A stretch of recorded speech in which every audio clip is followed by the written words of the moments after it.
ကြည့်ပါဦးမျက်နှာမှာဝတ်ချန်နေနဲ့အဲ့ဒါအင်္ဂလိပ်လိုဘယ်လိုပြောမလဲ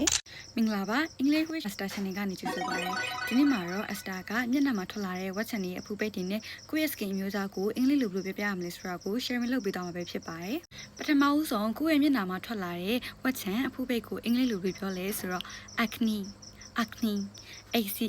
acne ဝတ်ချန်လို့ပြောပါတယ်နောက်တစ်မျိုးအနေနဲ့ pimple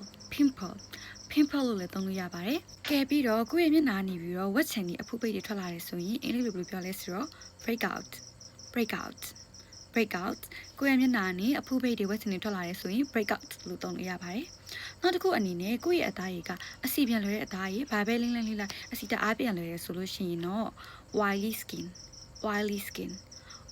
လို့သုံးပါတယ်။ဒါပေမဲ့ကိုယ့်ရဲ့အသားရည်ကအစီမပြန်ဘူးခြောက်ကက်တယ်ဘာပဲလင်းလိုက်ခြောက်သွားတယ်ဆိုရင်တော့ dry skin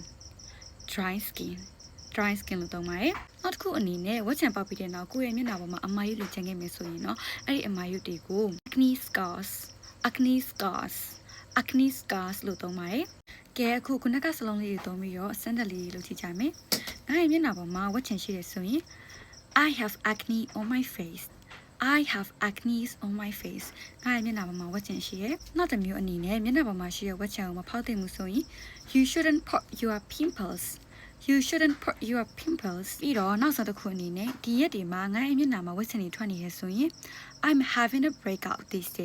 I'm having a breakout this day လို့သုံးလို့ရပါတယ်။ကဲအခုဆိုလို့ရှိရင်မျက်နှာနဲ့ပတ်သက်တဲ့အသုံးအနှုန်းတွေဝက်ချန်နဲ့ပတ်သက်တဲ့အသုံးအနှုန်းတွေနဲ့အပြင်ကိုယ့်ရဲ့ skin နဲ့ပတ်သက်တဲ့အသုံးအနှုန်းတွေကိုလည်းသိရှိလောက်ပြီးတင်ပါတယ်။ဒီမျိုးအင်္ဂလိပ်စာနဲ့ပတ်သက်တဲ့ဗီဒီယိုတွေကိုလေ့လာခြင်းနဲ့ဆိုရင်တော့ဒီ English with Esther ဆိုတဲ့ channel လေးကို like and follow လုပ်နိုင်ပါတယ်။